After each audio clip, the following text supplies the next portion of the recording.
Catherine Jackson had tolerated many years of unfaithfulness from Joseph. She knew he was cheating on her. Everyone knew. Joseph had been on the road with the boys for years and having brief encounters with other groupies. Not only had her friends told her, several of Joseph's other audacious girlfriends had telephoned the house over the years to brag about their encounters with him. I don't want those women calling the house, she would scream at Joseph in front of the children. I'm sick of it, Joseph. Enough is enough. The reasons for Joseph's actions didn't matter to Catherine.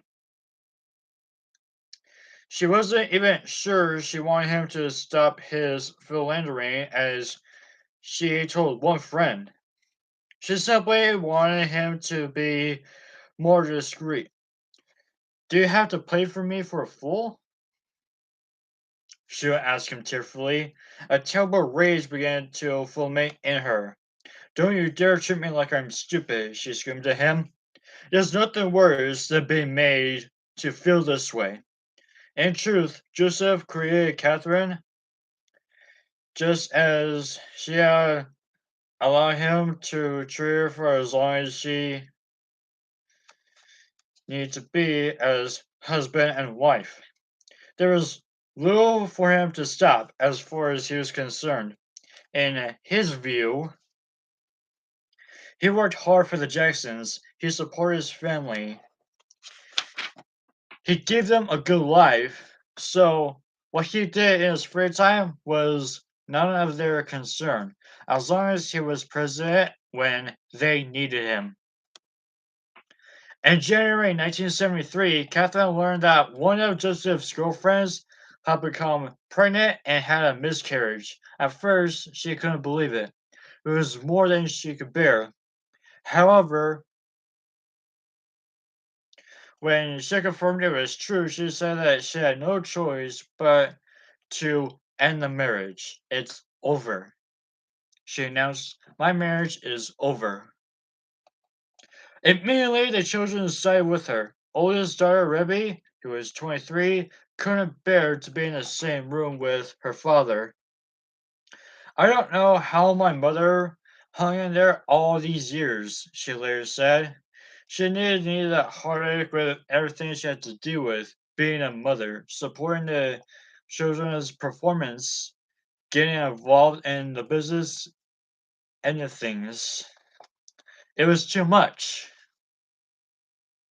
I encouraged her to leave him. I know that he was damaging her spirit and that she couldn't possibly have peace of mind. The Jackson offspring have been seeing Joseph mistreat Catherine for so many years. They were happy to see her family take a stand against him. I hate Joseph, Margaret said to one of the Motown staffers.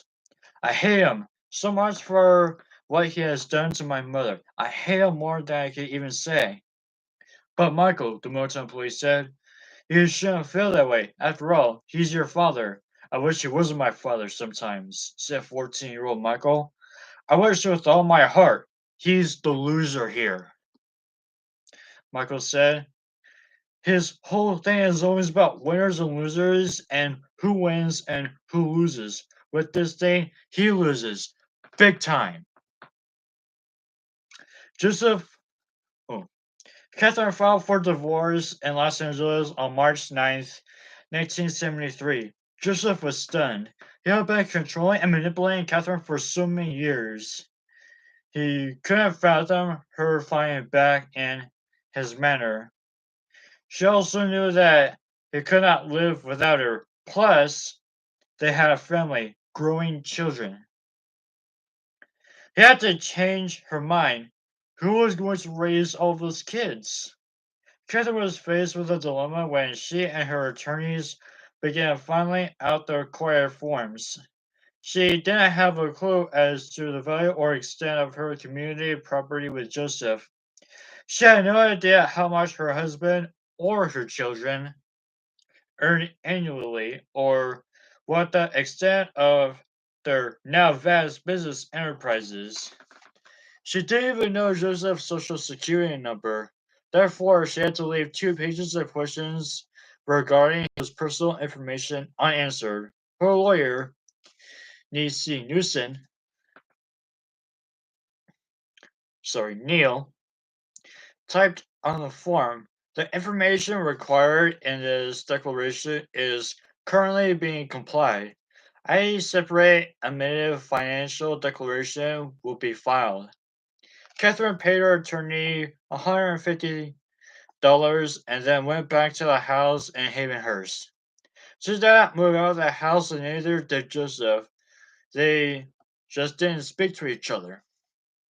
When Motown heard that Catherine had filed for divorce, all hell broke loose. Remembered one family friend, this could have ruined everything in terms of their family image. All of those stories about how close they were, what a loving family they were, it had the potential to be public relations disaster. It was decided by Gory that no one was to know that Catherine and Joseph were splitting up. It will be a closely guarded secret by the press department.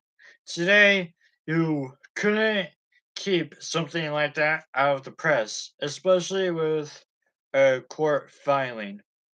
In the early 70s, the press wasn't as intrusive as it is today. The news was never leaked. However, Katherine was badgered constantly by company officials who tried to convince her to reconcile with Joseph for the sake of her family's image. "I finished with Joseph," Catherine told one Motown official at a meeting to discuss the possible consequences of her decision. "She looked bone tired," recalled the lawyer. "She wore a simple yet elegant black dress, pearls at her neck, a fine diamond pin on her shoulder. Her hair was a jet black coif around her head.